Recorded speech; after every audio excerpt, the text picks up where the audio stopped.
Mais de 100 pontos da CLT, a consolidação das leis do trabalho, foram alteradas com a reforma trabalhista em vigência no Brasil desde novembro do ano passado. Essas mudanças afetarão a rotina dos trabalhadores brasileiros em itens como o fim da obrigatoriedade da contribuição sindical, férias parceladas em até 3 vezes, banco de horas, demissão em comum acordo, entre outros quesitos. Está começando agora mais um TV Câmara Entrevista e sobre o tema Os Efeitos da Reforma Trabalhista eu converso agora com o Luiz César Ferraz, advogado trabalhista, e com o vereador Luiz Flávio Dias, que também é advogado trabalhista e pertence ao Partido dos Trabalhadores, o PT, aqui de Jacareí. Sejam bem-vindos aqui ao TV Câmara Entrevista. Muito obrigado, agradeço a oportunidade. Eu queria saber de vocês, a gente já está há 3 meses com a reforma trabalhista em vigor. Dá para sentir já as diferenças? Vocês são advogados trabalhistas, eu acho que o judiciário já deve estar sentindo uma diferença. O que a gente já pode sentir de consequências da reforma que está em vigor atualmente? Quem começa? Bom, vamos lá. O primeiro ponto, em matéria do judiciário, né, um tema ele é muito fresco ainda, né? Mas em matéria processual, a gente já estamos sentindo os efeitos, né? É verdade que diminuiu em 50% o número de processos trabalhistas? Sim, teve uma redução sensível, né, a partir de 11 de novembro, quando entrou em vigor a lei, né? Agora ela já está retomando o seu rumo normal, né? Um ponto que todo empregado, quando vai ajuizar a ação, eles questionam a gente que somos acostumados a fazer ação trabalhista pelo empregado, é a questão de, eu ouvi falar que quem perde, agora eu vou ter que pagar o advogado do patrão, né? Esse é um termo que chama sucumbência, né? Isso aí é um assunto que vem da Justiça Estadual, do Código Civil, e inseriram isso na CLT. Então, o medo do empregado nos dias atuais eu perdi um determinado processo, um pedido, e agora eu tenho que pagar o advogado da empresa. Então esse a grande questão, é um tema, inclusive, que está sendo atacado, inclusive, por uma ação direta de inconstitucionalidade da Procuradoria-Geral da República, né? Então, é o vilão mesmo que a gente enxerga na parte processual, seria mais isso, por conta disso que houve essa redução. Uhum. Né? Na verdade, toda vez que há uma criação de lei, uma lei nova, ela demanda um tempo para ser assentada. Assentada de que forma? Pacificado aquele entendimento, o que os advogados entendem, o que os juízes entendem, o que os ministros entendem, os ministros do Tribunal Superior do Trabalho. Então isso vai demorar um tempo, porque essa reforma trabalhista, ela trouxe várias novidades na CLT. E que causam dúvidas não só à população, mas também aos profissionais do direito. Então ela vai demandar um tempo ainda para que a gente possa assentar isso, e a gente dá o nome técnico de jurisprudência, ou seja, são várias decisões do Poder Judiciário a respeito daquele mesmo tema, para que a gente possa firmar um entendimento melhor sobre essas alterações que foram trazidas pela reforma trabalhista. Alterações, ao nosso ver, substanciais, importantes na CLT, que acabam aí por desmontar uma grande parte dos direitos que protegiam o trabalhador. E já se tem uma jurisprudência sobre os contratos que foram firmados antes do 11 de novembro? Existe uma discussão, inclusive logo após a edição da lei da reforma trabalhista, 3 dias depois, a própria presidência já editou uma medida provisória para regular algumas impropriedades da lei. E, inclusive, nessa medida provisória, ela diz que se aplica aos contratos vigentes, né? Recentemente, o Tribunal Superior do Trabalho fez uma reunião, né? Eles vão editar os entendimentos que a gente tem, que a gente chama de súmulas, né? Só que, por enquanto, está suspenso esse entendimento. Eles estão discutindo se aplicam os novos contratos ou não. Na minha visão prática, acredito que isso vá se aplicar nos contratos vigentes depois do dia 11 de novembro. Então, alguns direitos que eu tinha, por exemplo, sou empregado há anos na empresa, tinha, por exemplo, um intervalo de 1 hora, e agora o sindicato pode reduzir para meia hora com uma negociação coletiva,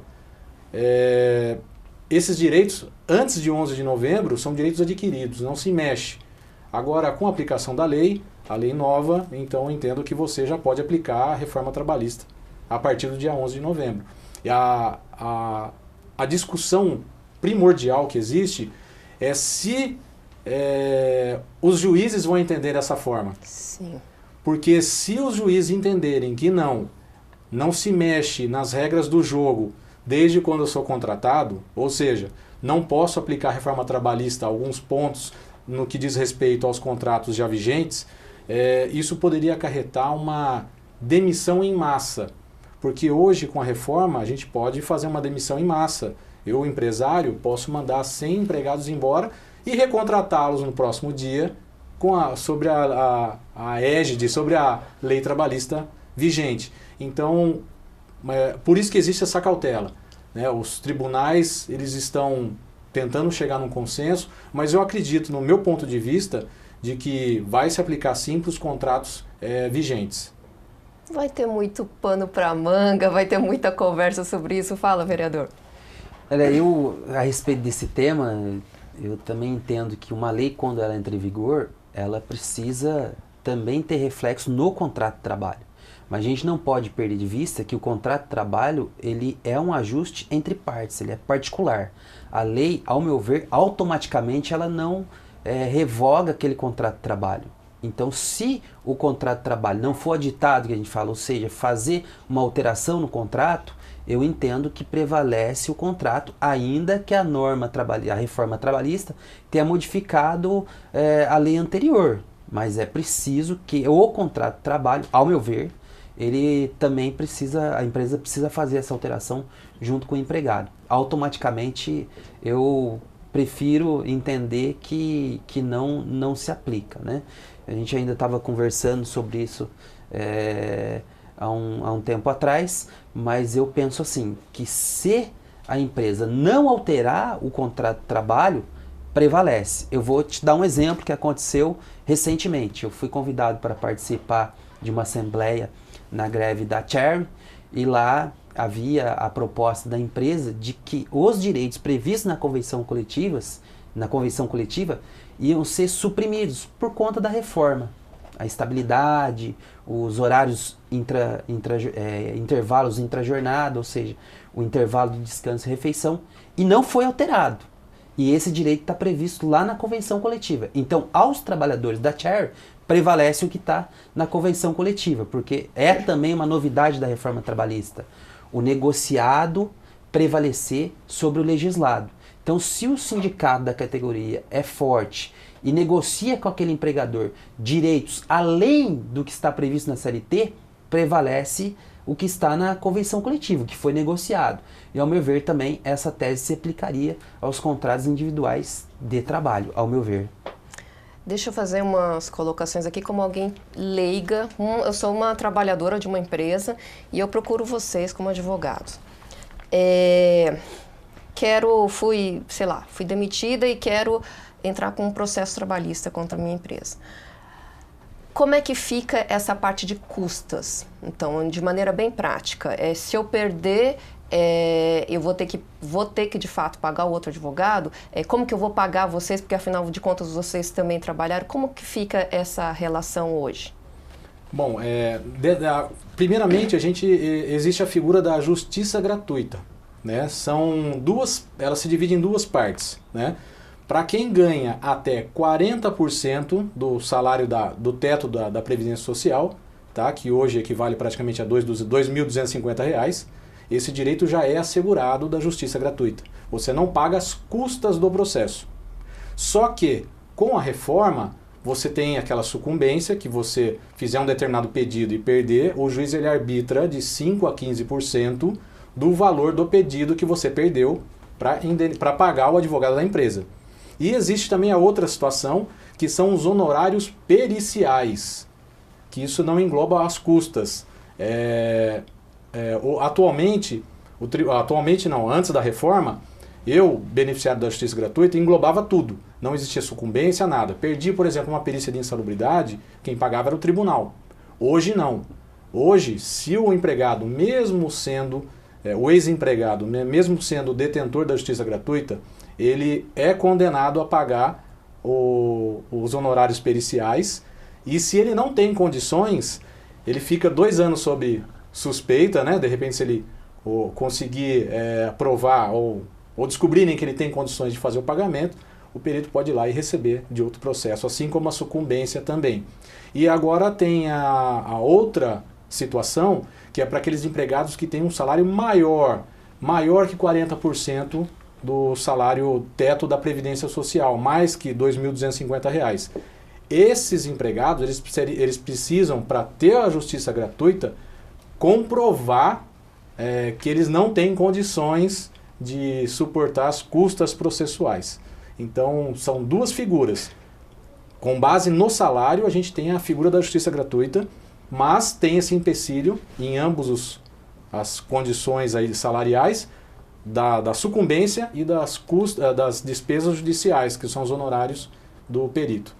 Agora, essa situação tem seu lado ruim, lógico que eu acho que muita gente vai ter medo de abrir, entrar com um processo contra a sua empresa, contra a ex-empresa, mas também não tem o seu lado bom. Por exemplo, uma pessoa, de repente, pode querer, eu quero 1 milhão de ressarcimento, né, da minha empresa, da empresa que eu trabalhei, mas de repente aquilo é um número que ela tirou da cabeça dela. E aí vai fazer ela pensar melhor se ela vai pedir realmente 1 milhão ou se ela vai pedir 15 mil reais, que de repente é uma coisa mais justa do que ela teria direito. Não tem esse contraponto também? A pessoa não vai pensar melhor antes de querer simplesmente agir para tirar um dinheiro da empresa? Não, sim, tem esse ponto, e quem faz essa análise sobre o valor que deve ser pedido é o próprio profissional da advocacia, né? Então, mas a questão da sucumbência... E vai fazer o profissional da advocacia também pensar melhor sobre isso. Mas a questão da sucumbência aí, eu não sei se o Luiz César também tem o mesmo entendimento que eu, mas é com relação ao pedido. Vou dar um exemplo para você. Assédio sexual no ambiente de trabalho. A pessoa foi lá e pediu 100 mil reais, né? E o juiz entendeu que não, que era 70 mil. Sobre esses 30 mil, eu não vejo que cabe sucumbência, porque na verdade foi deferido o pedido. Ela só que não teve atendido o valor do pedido. Na verdade, quando a gente fala que a sucumbência ela é aplicável, é quando você perde o pedido. Por exemplo, não houve assédio sexual, aí você perdeu naquele ponto. Aí sim eu entendo que incide a sucumbência. Agora, questão de ser mais ou menos no valor, ao meu ver, eu não sei se o Luiz César também concorda, se ele tem outra opinião, mas ao meu ver, nesse caso não incide a sucumbência, né? Uhum. Um ponto que eu vejo é a lei, ela já possuía uns institutos para quem mente em juízo, né? Que a gente fala que é a litigância de má-fé. Então a lei já existia essa para quem inventa, mente em juízo para obter vantagem. Então já existia um instituto próprio chamado litigância de má-fé, em que ele é apenado a pagar custas, indenizar a empresa, honorários. Já existia, sempre existiu essa figura. Uhum. Eu vejo que a forma que foi colocada na reforma trabalhista foi mais para intimidar o empregado, né, para que ele não se aventure, na verdade, né? Só que muitas vezes o que a gente vê, o empregado não mente. Eu fiz horas extras, só que ele tem uma certa dificuldade de fazer a prova. Então isso não significa que eu estou mentindo, eu só não consegui fazer a prova. Então a lei ela acabou por intimidar o empregado a ajuizar a ação.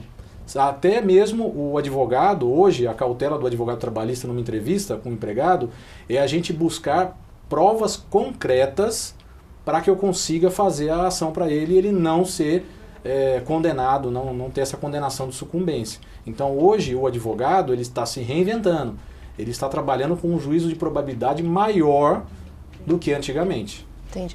Outra pergunta de uma pessoa totalmente leiga. Eu já estou trabalhando na empresa e chegou a reforma trabalhista. Realmente os contratos, eles não têm, o empresário não tem como fazer vigorar de fato esse contrato. Vamos supor, como você falou, preciso demitir e para depois readmitir, ele não tem como adaptar no contrato antigo dele? Exatamente, essa é a discussão que está no próprio TST, né, e que eu havia mencionado anteriormente. Ao meu ver, existe sim a possibilidade, desde que seja isso feito formalmente através de um aditamento. Não pode ficar, ao meu ver, uma questão tácita. Olha, mudou a reforma, eu vou começar automaticamente a aplicar esses direitos, inclusive seus, que foram retirados. É preciso haver um ajuste entre empregado e empregador. Hoje, na verdade, o que a CLT quis fazer foi retirar o poder, muitas vezes, de negociação dos sindicatos e passar isso para a conta do trabalhador individualmente considerado. Isso é um risco. Por quê, Cibele? Na verdade, quando você tem uma entidade sindical, você elege alguns trabalhadores e a eles os dá estabilidade no emprego para que ele possa negociar livremente. Um dos critérios exigidos para se qualificar uma relação de emprego é a subordinação, ou seja, o empregado tem que ser subordinado ao seu empregador durante o horário de trabalho. E eu lhes pergunto, como é que um trabalhador vai poder negociar a quem ele é subordinado?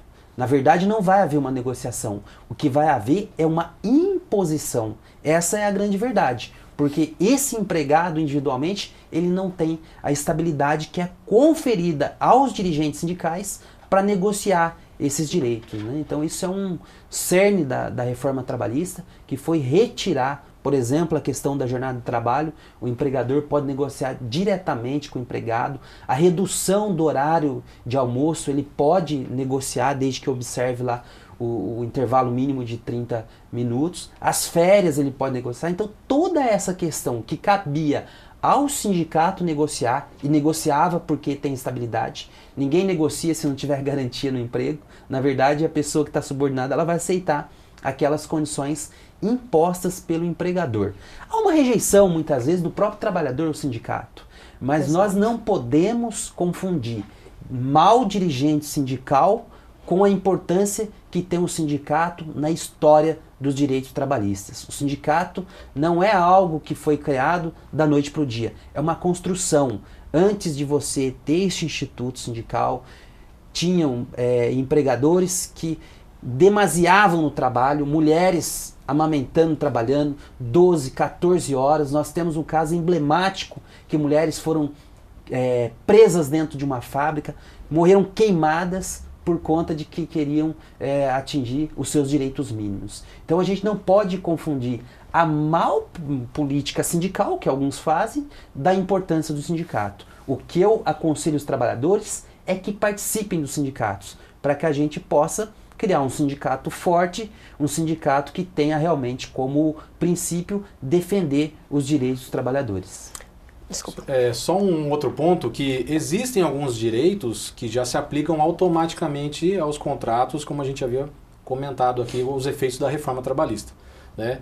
Lógico, se a gente está falando em redução de horário de trabalho, banco de horas ou mudança de escala, obviamente a gente precisa ter um aditamento. As empresas têm que fazer um aditamento no contrato de trabalho do empregado e falar, olha, a partir de agora você não trabalha mais 8 horas, nós vamos implementar uma escala 12 por 36. Isso é permitido sem problema. Sim, agora com a reforma trabalhista sim, inclusive banco de horas. Agora o que a gente tem que levar em consideração, por exemplo, é a questão da hora extra da mulher. Ela pela lei, antes da reforma, ela tinha direito a um intervalinho de descanso de 15 minutos. Hoje já não existe mais. Então, obviamente, observando aí já a vigência da lei trabalhista, o patrão não precisa negociar isso, porque já está na lei. Inclusive, quando a gente fala também de uma alteração sensível, que é com relação à hora de deslocamento do empregado, que a gente chama de horas em itinerário, que hoje não existe mais também. Ou uma outra situação também, que virou modinha uns tempos atrás, a hora extra da catraca, que é o tempo que o empregado passa a catraca da empresa. Então, lá dentro da empresa, aí ele faz a refeição, ou ele vai no banco, ou ele troca o uniforme, e depois é que ele ingressa no local de trabalho e começa a efetivamente trabalhar. Na ótica anterior da reforma, esse tempo ele era considerado como tempo à disposição do patrão, do empregador. Então, Se extrapolasse, se essas horas que ele ficou ali dentro extrapolasse a jornada de trabalho, a empresa teria que pagar como hora extra. Já hoje não. Hoje a lei extinguiu essa figura. Então eu entendo que isso aí se aplica já de imediato. E quando você fala de hora em itinere, que é aquele tempo em que o empregado desloca até a empresa, como funcionava no passado? Precisava ser um local de difícil acesso e não servido por transporte público. Nós aqui na região temos um outro olhar sobre isso, porque nós não conhecemos aquele trabalho muito precário. Vou dar um exemplo aqui do Mato Grosso, né, que é um estado que produz soja. Muitas vezes o empregado sai da cidade dele e tem que rodar 40, 35 quilômetros para chegar até o local de trabalho. Então, para esses empregados, a exclusão da hora em itinere vai fazer um dano enorme, porque muitas vezes ele vai sair de casa às 6, retornar às 6 da tarde ou às 8 da noite até. Então você vê que esse período inteiro ele está à disposição do empregador, porque o local de difícil acesso, o caso das minas, por exemplo, que é subterrâneo, que o empregado muitas vezes para chegar até o ponto exato do local de trabalho demora 40 minutos. Ali também era considerado tempo à disposição do empregador. Hoje não mais. Então, na verdade, nós aqui da região talvez não temos a noção de como isso vai influenciar a vida do trabalhador, que muitas vezes não trabalha na sala de ar-condicionado, não trabalha numa empresa de grande porte, mas trabalha em serviços extremamente braçais e com dificuldade de realizá-lo. Sobre isso a gente tem muito mais para conversar, mas eu vou deixar para o segundo bloco. O TV Câmara Entrevista de hoje está falando sobre os efeitos da reforma trabalhista com o vereador Luiz Flávio Dias, que é advogado trabalhista, e com o Luiz César Ferraz, que também é advogado trabalhista. Vamos dar uma pequena pausa na nossa conversa, mas voltamos em instantes.